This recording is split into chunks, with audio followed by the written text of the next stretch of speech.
0.06%. So we're heading towards 10% if things continue to fall as they have. Let's start with the story of the day. Fisayo, Jumia. We have to be careful about this. This is not Jumia Nigeria. This is, the Jumia group. The regards to the IPO and how the stock has been performing. There was a report that was released yesterday. I think it was called "All IPOs Are Not the Same" or something like that. Are not created the same. It came from a company, a firm, Citron Research, which is run by a gentleman by the name of Andrew Left, as in Left. And Fisayo, tell us, it seems like it was I can't even go into the details. If anybody out there in WhatsApp wants to get a hold of the report, I can send it to you. But for me to repeat some of the things he said, I mean, it was some very scathing reports, but there's a tactic behind it, right? Yes. Yeah. So you want to help us out? Why did Citron Research release this very scathing report on Jumia's stock and on the company in the group? Why did he do that? Because all IPOs are not created the same. I mean, so for Andrew Left, it's business to him. So he's been alleged, that he's one of the major short sellers in the US. So short selling means that, okay, how do I explain this without going technical? So it means you borrow shares, yes, right? You sell those shares. So let's say you borrow 100 units of shares, selling for 10 naira per share. Yes. So it means the value of the shares you borrowed is 1,000 naira. Yes. So short selling means that after borrowing those shares, you sell them at 1,000 naira. Right. Hoping that the price of those shares will go down. Will drop, exactly. So that you buy it back for the person. At a lower price. At a lower price. Right. So it means that if you borrow the shares, worth 1,000 naira at 100 naira per share, at 10 naira per share, yes, you hope that maybe the price would drop to like 5 naira. 5 naira, yes. So they can buy it back at 500 naira. So exactly. It means that without doing anything, you've pocketed 500 naira profit. So that's how short selling works. Right. So, and how do you do that? So some of the things you do is because markets react to information. Yes. So you publish information, damning reports regarding the stock you want to short sell. Right.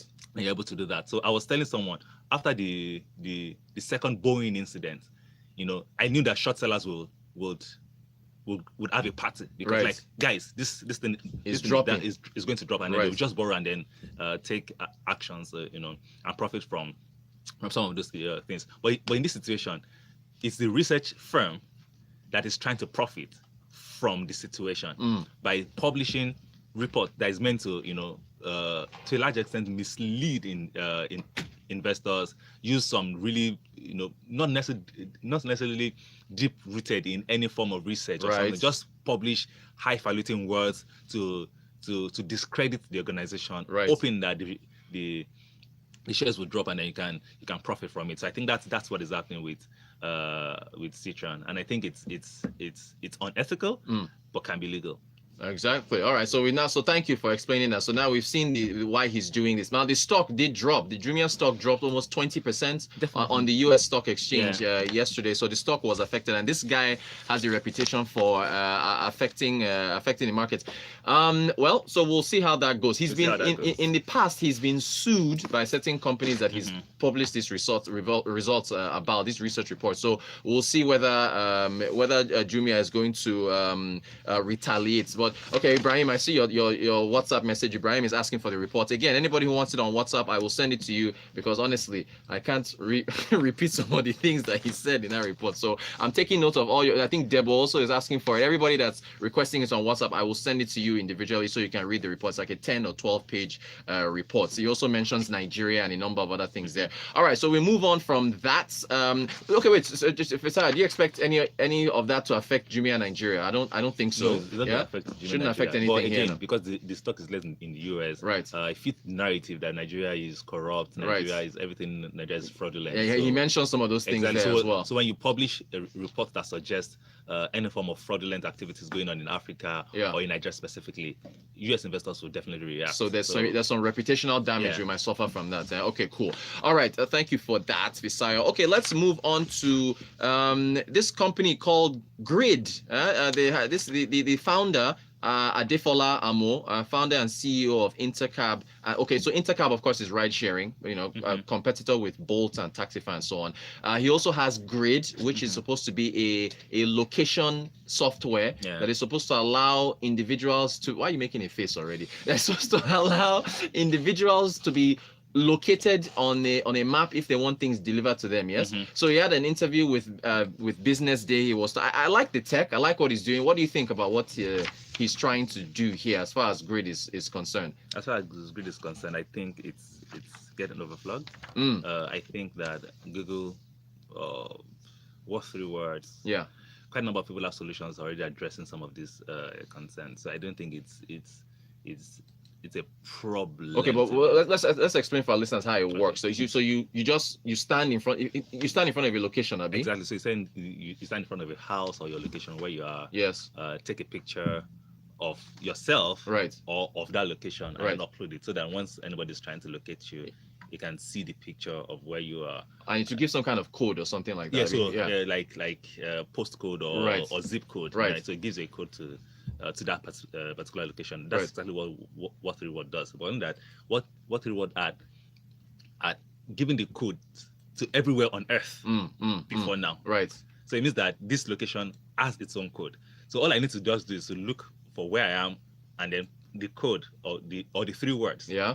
That depicts my location is just shared with people. So that's that. And then Google on Google Maps, you can actually share your current live location. Right. With anybody. Just once your location device is on your phone or something, you can share exactly where you are, and people can follow the same Google Maps to exactly where you are at that point. So it's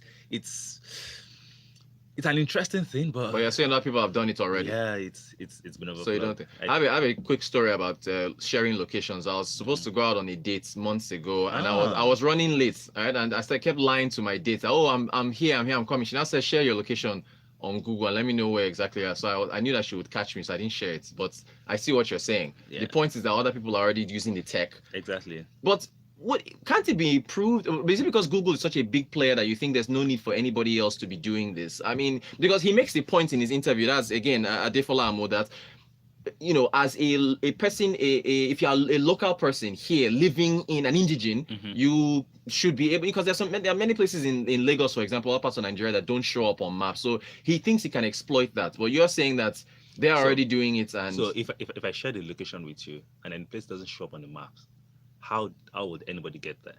Okay. So after taking a picture of my house, and then there's no way to get to my house. Yeah. So how do you get past that? Okay. And then the engineering talent that is required to build some of these really hard features are not necessarily available like that. Google has invested so much over the years in learning about this. There's even Street View, right, where you can view your street if you are in doubt about what the house looks like. You can see it on Street View. So you don't need. I'm just saying that the investment that has been made already, right? Trying to reinvent invent the wheel. The wheel is a difficult thing. So it's similar to saying that Dangote has started a business or something, and I want to try and enter the same business and compete with him. Maybe not the wisest decision to make.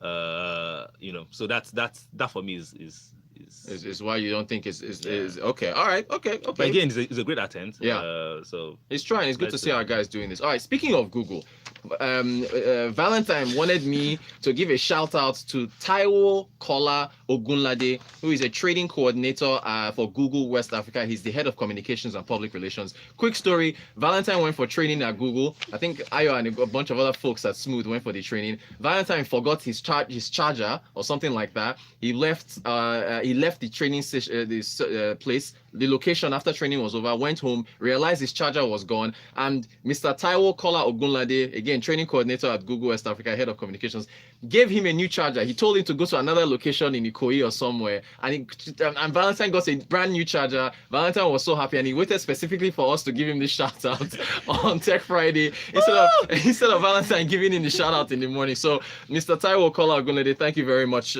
for being so generous and helping out Valentine and getting him his new charger. All right, we move on from that to the Kenyan government, Fisaya, real quick. They have cracking down on online on betting. Yes. Apparently, the Kenyan government doesn't want certain advertising for betting to happen between, I think it's 6 p.m. and 10 p.m. They also don't want celebrities helping out. I thought we were the #1 African country for betting. Kenya is ahead of Nigeria. They are betting like crazy over there. Kenya is a betting nation. The betting nation of Africa. So, I mean, but what's the government's problem now? If it's your money, if you want to bet and lose money, okay. What was their own? So I think the biggest concern is that most people that bet are the BOP, I mean, bottom of pyramid. Okay. I think there's some research that was conducted that people suggested that they're asking them what are the investments that you have, and then people suggested that betting is one of their investment vehicles. So it means that the way people view betting, they see it as a way out of to be rich, right, basically. And it's marketed like that. They said it in the article exactly. that the betting companies have marketed get rich quick. Exactly. So, but the challenge is that it doesn't necessarily. It is not, absolutely not. So, there's no analysis that you can do. Who can do analysis and claim that Liverpool would overturn a 3-0 deficit to Barcelona. To Barcelona. Yeah. Who would explain that? Who can explain that Tottenham will get 3 goals in 45 minutes, right, against Ajax? Again, it's just being fooled by randomness, right? So where you made some bet someday and then you won 5,000 naira or 5,000 Kenya shillings, and then you assume that you're not a G when it comes to betting, and then you can do it over and over again. You just end up, with the cycle of reinventing or trying to make more money by spending more money and losing much more money across all of those. So I think the government's just necessarily concerned about how to deal with some of these issues. And then I've even heard things around people bet and then use their wives as ransom, as their children as ransom. So it's just crazy. Yeah. All right, quick messages. Okay, Raymaker, I see your message. Raymaker is agreeing with you, saying that Google is already doing what Grid is doing. He also mentions Lara.ng. I think Simon also mentioned Lara.ng as well, as far as them being able to get,